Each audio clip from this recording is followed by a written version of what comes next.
శ్రీమాత్రే నమః. సద్గురు జ్యోతిషాలయం 2026 రాశి ఫలితాలని మనం ఇప్పుడు తెలుసుకోబోతున్నాం.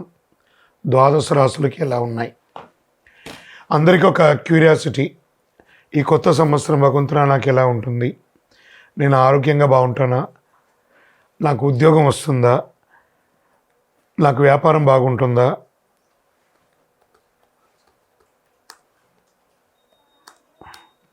నాకు రియల్ ఎస్టేట్ బాగుంటుందా? ఇలా ఒక్కొక్కరికి ఒక్కొక్క రకమైనటువంటి ఆలోచన. ఉగాది తర్వాత శ్రీ పరాభవనామ సంవత్సరం కూడా వచ్చేస్తుంది. దాని తర్వాత మనం ఉగాది పంచాంగ శ్రవణాన్ని కూడా మనం చేసుకుంటాం. ఈలోపు ఈ జనవరి 1వ తారీఖు నుండి డిసెంబర్ 31 వరకు ఈ ద్వాదశ రాశులకి ఎలా ఉందో తెలుసుకోబోతున్నాం. అన్నిటికంటే ముందు జాతకం అనేది పడుతున్న వర్షానికి ఒక గొడుగు మాత్రమే, కానీ జాతకం జీవితం కాదు. దీన్ని అందరూ గుర్తుపెట్టుకోవాలి. మీకు ఎంత అవసరం ఉందో అంతే తెలుసుకుంటే మంచిదేమో అనిపిస్తుంది. జ్యోతిషాస్త్రరీత్యా ద్వాదశ రాశుల్లో ముఖ్యంగా మిథున రాశి వారి గురించి మనం మాట్లాడుతున్నాం. ఈ 2026 రాశి ఫలితాలు. ముందుగా ఆంగ్ల నూతన సంవత్సర శుభాకాంక్షలు. గత సంవత్సరం లాగే చాలా గందరగోళంగా ఉన్నాయి కదా, అవన్నీ కూడాను ఉగాది వరకు ఆ గందరగోళం అలాగే కంటిన్యూ అవుతూ ఉంటుంది. మళ్ళీ ఉగాది నుండి చాలా చక్కబడతారు. మంచి అవకాశాలు దగ్గరికి వచ్చినా ఏదో ఒక ఇబ్బందితో తొలగిపోతుంది మార్చిలోపు.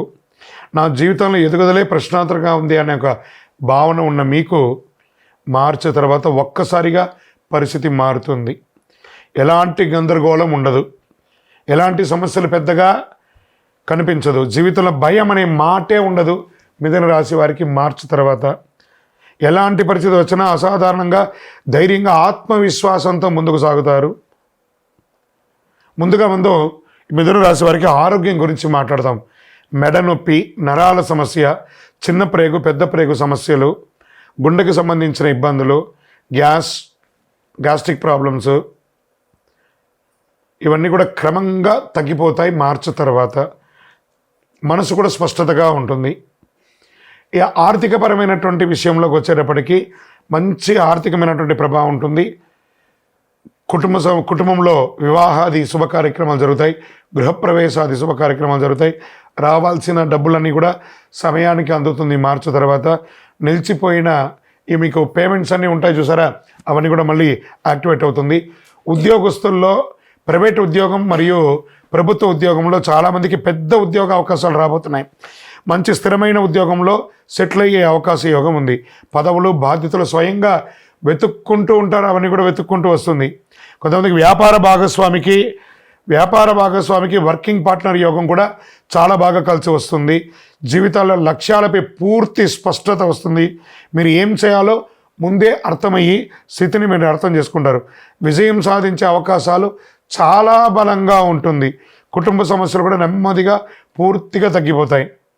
ప్రత్యేక ఆరోగ్య సూచన, కొంతమందికి కంటి సమస్యలకు సంబంధించిన ఇబ్బందులు కూడా వచ్చే అవకాశాలు ఉన్నాయి. సైనస్, శ్వాస సంబంధిత విషయాలు కూడా వచ్చే అవకాశాలు ఉన్నాయి. ఇంకా ఎన్నో రోజులుగా ఒక మానసిక ఆందోళన, నేను ఒక ప్రేమలో ఉన్నాను, అది స్త్రీ పురుషులు ఎవరైనా ఉండొచ్చు, లేదా మా భార్యాభర్తల మధ్య ఒక సఖ్యత లోపం ఉంది, లేదా మా యొక్క వ్యాపారస్తుల్లో కస్టమర్ దగ్గర మాకు కమ్యూనికేషన్ లేదు, ఇవన్నీ కూడా మార్చి తర్వాత అప్కమ్ చేస్తారు. దీన్నే పరాక్రమ ధైర్యస్థాన బలంగా ఉంది అని చెప్పట. ఎదుటివారి మనసులో ఏముందో సులభంగా అర్థం చేసుకునే ఒక యోగ్యత మీకు కలుగుతుంది.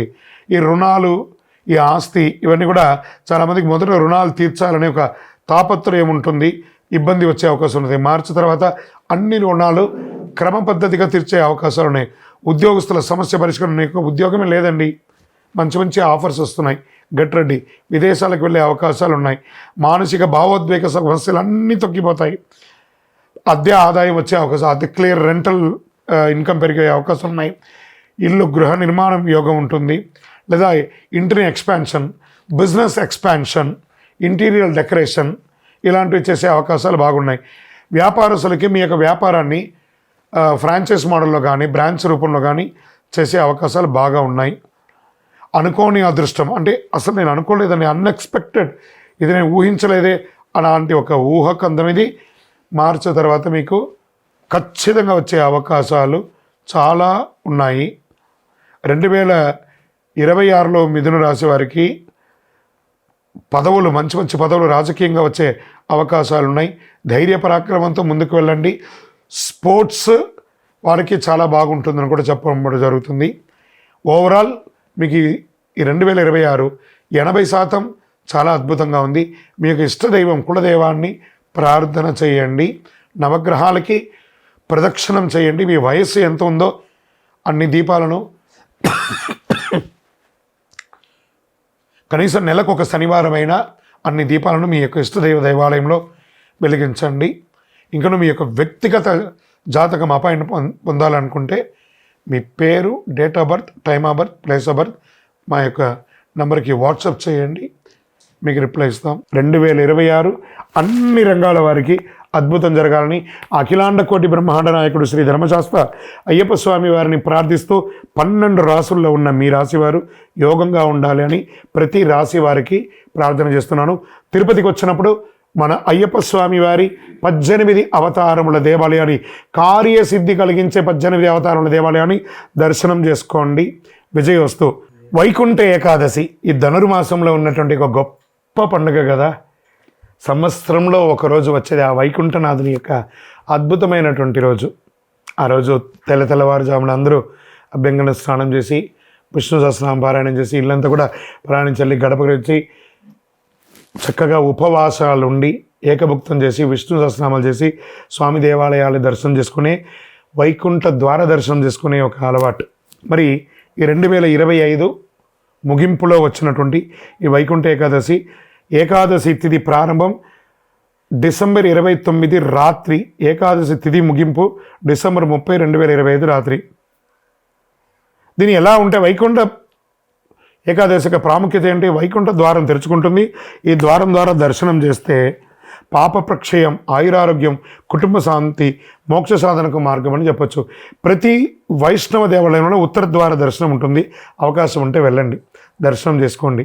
ఆ మొలహోర అని చెప్పి ఆ మిరియాలతో చేసినటువంటి ఒక కట్టపొంగల్ లాంటి ఒక ప్రసాదం ఇస్తారు. అది ఎందుకు ఏకాదశి రోజు తింటే లోపల ఉన్నటువంటి నాభి నుంచి శరీరంలో ఉన్నటువంటి అన్ని నరాల్లో ఉన్నటువంటి బ్లాక్స్ అంతా కూడా క్లియర్ అవుతుందంటారు. ఆ మొలహోర అంటారు దాన్ని. ఆ ప్రసాదం తీసుకోండి. శ్రీ మహావిష్ణువు, రంగనాథ స్వామి, వైకుంఠేశ్వర స్వామి దేవాలయాల్లో వైకుంఠ ద్వార దర్శనం అత్యంత వైభవంగా భారతదేశంలో జరుగుతూ ఉంటుంది. దీని పూజా విధానంగా ఎలా చేసుకోవచ్చు అంటే బ్రాహ్మీ ముహూర్తంలో స్నానం, విష్ణు పూజ, తులసి దళాలు, పసుపు పుష్పాలు పెట్టడం, నైవేద్యం పండ్లు పాయసం ఇవ్వడము, విష్ణు సహస్రనామం పారాయణ చేయడం, నారాయణ స్తోత్రం, వీలుంటే భగవద్గీత 700 శ్లోకాలు పారాయణం. ఇంతకంటే గొప్ప ఉంటుంది. ఉపవాసం, సంపూర్ణ ఉపవాసం అంటే 1 లీటర్ బాదం పాలు తాగడం, రకరకాల పండ్లు తినడం కాదు, ఉపవసించడం. భగవన్నామస్మరణతో భగవంతుడితో ఉపవసించడం అంటే సెల్ఫ్ హీలింగ్ అనమాట. సంవత్సరంలో ఒకరోజు, ఇది ప్రతి నెల ఉండే ఏకాదశి కూడా చాలామంది చేస్తూ ఉంటారు. ఒకరోజు కడుపు ఎండింది అనుకోండి, లోపల ఉన్నటువంటి వ్యాధులు అన్నీ కూడా క్లియర్ అయిపోతుందట. అంత అద్భుతం అనమాట. ఈ ఉపవాసం ఉండడంతో పాటు జాగరణ, విష్ణునామంతో, నామస్మరణతో దీనిలో ఏమున్నాయి? కలవు వెంకటనాదాయ. తిరుమల తిరుపతి దేవస్థానంలో కూడా 10 రోజుల పండుగగా ఈ యొక్క వైకుంఠ ఏకాదశి ద్వార దర్శనాన్ని చాలా అద్భుతంగా ఏర్పాటు చేశారు. మన పరిసర ప్రాంతాల్లో ఉన్న దేవాలయాల్లో కూడా వెళ్ళండి. మళ్ళీ దాంతో ఏం చేయాలి? ఈ యొక్క జాగరణ విరమణ తర్వాత ద్వాదశి భోజనం 31 డిసెంబర్ 2025 నాడు ఉదయం విష్ణు పూజ అనంతరం ఆహారం స్వీకరించాలి. ఏకాదశి ఉపవాసం ఉండి ఆహారం స్వీకరించడము, లేదా ఒక్కరికైనా ఆహారం పెడితే సాక్షాత్ వైకుంఠనాథుడే వచ్చి మన దగ్గర ఆహారం తీసుకున్నట్ట. ఒక స్ట్రేంజర్స్, ఒక పేదవాళ్ళకైనా ఆహారం పెట్టాలట. ద్వాదశ భోజనం అంటారు దాన్ని. సో అంత అద్భుతం. దీనివల్ల ఏమొస్తుంది? సంతాన ప్రాప్తి పెరుగుతుంది, ఆరోగ్య ఆర్థిక ఇబ్బందులు తొలగుతాయి, ఆధ్యాత్మికమైనటువంటి వెలుగు జంతలు పెరుగుతుంది. వైకుంఠనాథుడికి ఏ అద్భుతమైనటువంటిది ఏం చేయాలి? ఆ వెంకటేశ్వర స్వామికి ఏం కావాలి? శ్రీనివాస గోవింద, శ్రీ వెంకటేశ గోవింద, వైకుంఠనాథ గోవింద అని ఆ గోవింద గోవింద గోవింద గోవింద నామాన్ని చెయ్యండి చాలు. ఏం చెప్పారు ఆ హనుమంతుల వారు? ఎత్ర ఎత్ర రఘునాథ కీర్తనం తత్ర తత్ర ముఖమస్తకాంజలిం బాష్పవారి పరిపూర్ణలోచనం మారుతిని నమతరాంజ. అయ్యా ఆంజనేయ, నువ్వు ఎక్కడ ఉంటావురా అంటే ఆ నారాయణ నామస్మరణ ఎక్కడ జరుగుతుందో అక్కడ కన్నీటి పర్యంతం నేను నమస్కరిస్తూ ఆ నామస్మరణ చేసిన వాళ్ళకి సేవకులుగా ఉంటానన్నారట. ఈ వైకుంఠ ఏకాదశి రోజు ఒక్కసారి మీరు నామస్మరణ చేస్తే 1,00,000 సారి నామం చేసినంత ఫలితం. కలవు వెంకటనాథాయ. అలా వైకుంఠనాథుని ప్రార్థన చేయండి, అన్ని రకాల అనుగ్రహం పొందండి. విజయోస్తు. సంక్రాంతి వచ్చిందంటే ఎంత పండగ అందరికీ. చాలా ఇది ఆ నారాయణ సేవ చేసేవాళ్ళు, ఆ గోవులు వెళ్ళేవాళ్ళు ఎంత అద్భుతంగా ఉంటుందంటే పల్లెటూరులలో అంతా చేస్తే ఆ గొబ్బిలు పెట్టి పూలు పెట్టి ఎంతో అందమైనటువంటి పండగ. దేనికోసం ఇది? అయ్యప్ప భక్తులు కూడా చాలా గొప్పది. భోగికి ముందు చేరాలి, మకర సంక్రాంతి చూడాలి, చాలు చాలు మనకింకా వలదు వలదు ఇక జన్మ. ఇంత అద్భుతం తెలుసా? ఈ భోగికి ముందు అన్ని పాత నెగిటివ్స్ అన్నీ కొట్టుకోబోతుందట. దక్షిణాయన కాలం పోయి ఆ సంక్రాంతి రోజు మకర సంక్రమణంతో ఉత్తరాయణ పుణ్యకాలం పెరుగుతుందట. దీనికోసం బాగా భోగి మంటలు వేసుకుంటారు. అన్ని చెత్త చెదారం అంతా ఎందుకు వేసి కాలుస్తారు? ఏదో మొక్కుబడిగా చేస్తారనుకున్నారా? మాలో ఉన్న దరిద్రం, కామ క్రోధ లోభ మోగ మదమాత్సర్య ఈశ డంబాలన్నింటినీ అగ్ని రూపంలో కాల్చి మేము ఒక ఫ్రెష్గా మారబోతున్నాము. మకర సంక్రమణంతో సంక్రమించాలనుకుంటున్నాము. దక్షిణాయనం పోయి ఉత్తరాయణం పొందుతున్న అద్భుతమైనటువంటి సమయం అండి. ఆధ్యాత్మికతకు కొత్త సంవత్సరంలో, ఆంగ్ల నూతన సంవత్సరంలో మొట్టమొదటి పండుగ అండి ఆ మకర సంక్రాంతి. అద్భుతం. ఎలా పాత అలవాట్లు, పాత కష్టాలు, నెగిటివిటీ ఇవన్నీ భోగి మంటలో దహనం చేసేస్తున్నాం. ఎంత అద్భుతం కదా! భగవంతుడు మనకి ఇచ్చినవన్నీ కొత్త జీవితానికి సిద్ధం కావడం. ఆచారాలు, తెల్లవారుజామున భోగి మంటలు, ఇంటి ముందు ముగ్గు గొబ్బిళ్ళు, ఇంటి శుభ్రత, పాత వస్తువులు తొలగింపు, భోగి ఫలం, రోగాలు తగ్గుతాయి, మనసుకు తేలిక, ఇంట్లో శుభ్రత. ఇంకా మకర సంక్రాంతి ఎలా పర్వదినం ఎలా ఉంటుందంటే, సంక్రాంతి మహిమ సూర్యుడు ఉత్తరాయణ ప్రయాణ ప్రారంభం. అప్పటి వరకు 6 నెలలు దక్షిణాయనం ఉన్నాడు కదా. జూలై 15 నుంచి ఇక్కడి నుంచి ప్రారంభిస్తున్నాడు. మకర సంక్రమణంతో ఉత్తరాయణ పుణ్యకాలం స్టార్ట్ అయింది. దేవతలకు అత్యంత ప్రీతికరమైనటువంటి ఉత్తరాయణ కాలం అంటారు. దాన ధర్మాలకు విశేష ఫలం అని చెప్తారు. ఏ విధమైనటువంటి పితృదేవతలకు తర్పణం వదులుతారు కొంతమంది.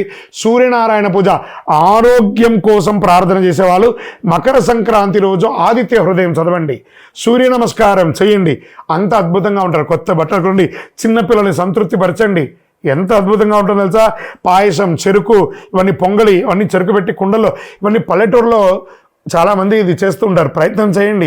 ఆ పొంగలి వండి అందరికీ 10 మందికి పెట్టడం చాలా విశేషంగా మన సౌత్ ఇండియాలో చాలా ప్రాంతాల్లో దీన్ని చేస్తుంటారు. ప్రత్యేకించి తమిళనాడులో దీన్ని చాలా జల్లికట్టు అనే ఒక కార్యక్రమం కూడా చాలా అద్భుతంగా చేస్తుంటారు కనుమ రోజు. ఈ సంక్రాంతి పండుగ చాలా విశేషంగా ఉభయ తెలుగు రాష్ట్రాలు కూడా చాలా చోట దీన్ని చాలా గొప్పగా చేస్తూ ఉంటారు. మరి ఈ యొక్క రోజులో ఏం దానం ఇవ్వాలి? బెల్లం దానం ఇవ్వాలి, నువ్వులు దానం ఇవ్వాలి, నువ్వుల ఉండ తినాలి. మనమందరం కూడా ప్రాంతీయ పద్ధతి ప్రకారం పతంగులు, గాలిపటాలు ఎగరవేస్తాం మకర సంక్రాంతికి. చాలా ఒక అన్నదమ్ములు, అక్క చెల్లెలు, భార్యాభర్తలు, పిల్లలు, బిడ్డ, అల్లుడు కలిసి కట్టి ఆనందంగా సంబరంగా చేసుకునే ఒక మహత్తరమైనటువంటి పండుగ ఏదైనా ఉందంటే సంక్రాంతి. మకర సంక్రాంతి, మకరుడు మారుతున్నటువంటి సంక్రాంతి. ఈ కనుమ పండుగ వచ్చేసింది అనుకుందాం. కనుమ ప్రాముఖ్యత ఏంది? వ్యవసాయదారులకి. అంటే ఒక దున్నపోతు ఉంటుంది చూసారా, దాన్ని కొట్టి కొట్టి దున్ని దున్ని దున్ని దున్ని కట్టబెట్టి దున్నుతూనే ఉంటారు. దున్నపోతు కూడా ఒకరోజు వస్తుందంటారు చూస్తారా, కనుమండి. ఆ సాక్షాత్ ఆ యొక్క కల్ప వృక్షం అండి, భూలోక కల్ప వృక్షం ఏదైనా ఉందంటే ఆవే అండి. ఆ ఆవునికి చక్కగా పూజ చేసి, ఆ చక్కగా అలంకారాలు చేసి, ఎంత అద్భుతంగా కనుమ భోజనం చేయడము, అందరిని పిలిచి సమబంతి భోజనం చేయడము, పశువులకు అలంకరణ చేయడము, ఆ పశువుల్ని కులదేవతగా ప్రార్థన చేయడము, హారతి ఇవ్వడము, పూజ చేయడము, ఆకుకూరలు పండ్లు అవన్నీ కూడా తినిపించడము, పశు వ్యాభివృద్ధి దాన్ని చేయడం వల్ల పశు సమృద్ధి పెరుగుతుందట, పాల ఉత్పత్తి పెరుగుతుందట, వ్యవసాయం పెరుగుతుందట. ఇవన్నీ కూడా అంత అద్భుతమైనటువంటి కనుమ రోజు ఆ యొక్క ఆవులకి, దొడలకన్నిటి కూడా చక్కగా ఇదేనే జల్లికట్టుగా కూడా చాలా అద్భుతంగా చేస్తుంటారు. భోగి చెడును వదలడం, సంక్రాంతి శుభాన్ని ఆహ్వానించడం, కనుమ కృతజ్ఞతగా జీవించడం, ఈ 3 పాటిస్తే జీవితం సమృద్ధిగా ఉంటుంది. కొత్త ఆశలు, కుటుంబ కలయిక, ఆర్థిక స్థిరత్వం, ఆరోగ్యం, శాంతి, ఆనందం ఇవన్నీ కూడా కలిసి వస్తుంది. అయ్యప్ప స్వామి వారి భక్తులకు అందరికీ కూడా శుభాకాంక్షలు. మకర సంక్రాంతి అనగానే అయ్యప్ప భక్తులకు అందరికీ కూడా ఒక అద్భుతమైనటువంటి రోజు. సాక్షాత్ అయ్యప్ప స్వామి వారు తన ఆభరణాలని ధరించి అందరికీ జ్యోతి రూపంలో దర్శనమిచ్చే ఒక అద్భుతమైనటువంటి ఒక మహా పండగ. అలాంటి పండగ బ్రహ్మశ్రీ డాక్టర్ ఎస్ చంద్రమౌళి గురుస్వామి గారు అయ్యప్ప స్వామి వారి 18 అవతారముల దేవాలయాన్ని తిరుపతిలో నిర్మించి ఉన్నారు. కపిల తీర్థానికి దగ్గరలో జీవకోన అనే ఒక ప్రాంతంలో 365 రోజులు నీళ్లు పడుతున్నటువంటి దేవాలయంలో అయ్యప్ప స్వామి సంపూర్ణ చరిత్రను చూపించే ఒక దేవాలయం నిర్మించి మకర సంక్రాంతి రోజు ఉదయం గణపతి హోమం, చక్కగా స్వామివారికి అభిషేక ఆరాధనలు, మహా అన్నదానం యొక్క ఆఖరి రోజు 67 రోజుల్లో చేస్తున్నటువంటి మహా అన్నదానం, సాయంత్రం స్వామివారికి తిరువాభరణ అలంకారం. స్వామివారికి ప్రతి సంవత్సరం ఏదో ఒక బంగారు ఆభరణాన్ని చేసి ఆభరణ అలంకారం అయ్యి కొండ మీద జ్యోతి వెలిగిస్తాం. తిరుపతి పట్టణంలో ఆ కొండ మీద జ్యోతి వెలిగిస్తే సుమారుగా ఒక 20 కిలోమీటర్ వరకు జ్యోతి కనబడుతుంది. అవకాశం ఉన్న ప్రతి భక్తులు శబరిమలకి వెళ్ళి తిరిగి వచ్చేవాళ్ళు మన గుడికి రండి. లేదా ప్రత్యేకించి ఏ విధమైనటువంటి కోరికతో ఉన్న వాళ్ళందరూ కూడా మకర సంక్రాంతి రోజుకి వచ్చి కార్యసిద్ధి కలిగించే ఈ అయ్యప్ప స్వామి దేవాలయంలో 18 ప్రదక్షిణాలు చేసి మీరు మొక్కుకుంటే తప్పకుండా నెరవేరుతుంది. ఇది సత్యం. నేను చెప్పిన వాళ్ళందరూ ఎన్నో రకాలుగా చేసి అనుభవించున్నారు ఆ యొక్క అనుభూతిని. తప్పకుండా మీరందరూ కూడా రావాల్సిందిగా కోరుకుంటున్నాము. మకర సంక్రాంతి 2026 జరగబోయే ఒక అద్భుతమైనటువంటి పండుగకు మీ అందరి కోసం ఎదురు చూస్తున్నారు. స్వామివారు మీకు అనుగ్రహం ఇవ్వడానికి, అయ్యప్ప స్వామివారు మిమ్మల్ని చూడాలని ఎదురు చూస్తున్నారు. రండి, అనుగ్రహం పొందండి, ప్రసాదం స్వీకరించండి. శరణమయ్యప్ప. ఎక్కడున్నావయ్యా నువ్వు ఎక్కడున్నావు, ఎక్కలేని శిఖరాన ఎక్కడో దూరాన. అయ్యప్ప మేమందరం వచ్చేస్తున్నామయ్యా నీ దర్శనానికి అని చెప్పేసి నవంబర్ 16 నుండి ఇప్పటి వరకు వెళ్తూనే ఉన్నారు. పెద్ద బాధ చేస్తున్నారు. వచ్చేసింది జనవరి 1 వచ్చేసింది. మకర సంక్రాంతి జ్యోతి దర్శనం వచ్చేసింది. ఎక్కడ చూసినా నీవే అయ్యప్ప అన్నట్టు అద్భుతంగా వేల లక్షల మంది శబరిమలకి వెళ్తూనే ఉన్నారు. అక్కడ మీరు చేయవలసిన పని ఏమంటే మీ ఫోన్ పెట్టుకొని నెగిటివ్ శబరిమల గురించి మాట్లాడడం మానేయండి.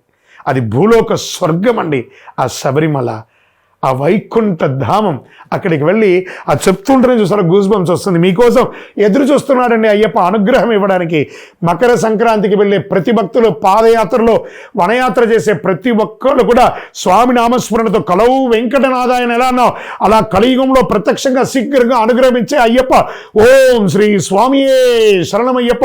పళ్ళి కట్టు శబరిమలైకి కళ్ళు ముళ్ళం కాలుకు మెత్త అని చెప్పుకుంటూ మీ ఇరుముడిని మోసుకుంటూ ఆ స్వామివారి నెయ్యిని తీసుకెళ్ళి శబరిమలకి వెళ్ళండి. మీకోసం అయ్యప్ప అతి శీఘ్రంగా దర్శనం ఇచ్చి అనుగ్రహం ఇవ్వడానికి మకర సంక్రాంతి రోజు జ్యోతి దర్శనంగా ఆభరణ అలంకారం ఇచ్చి మీకు అనుగ్రహం ఇవ్వడానికి సిద్ధంగా ఉన్నాడు.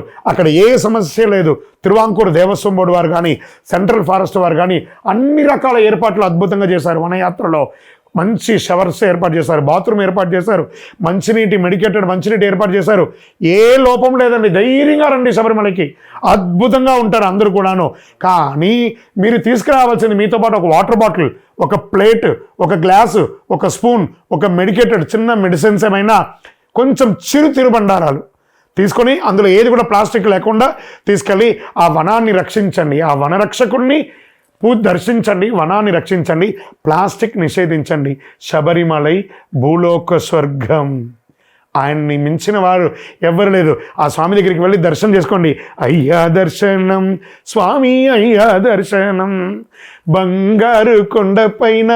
అయ్యా స్వామి మేమందరూ వచ్చేస్తున్నామయ్యా నీ దగ్గరికి అని చెప్పేసి మీ డేట్స్ కౌంట్ డౌన్ స్టార్ట్ చేయండి. మకర సంక్రాంతి ప్రారంభమైంది. ఆ మకర సంక్రాంతి ఉత్సవాలు ప్రారంభమైంది. శరణమయ్యప్ప, శరణమయ్యప్ప.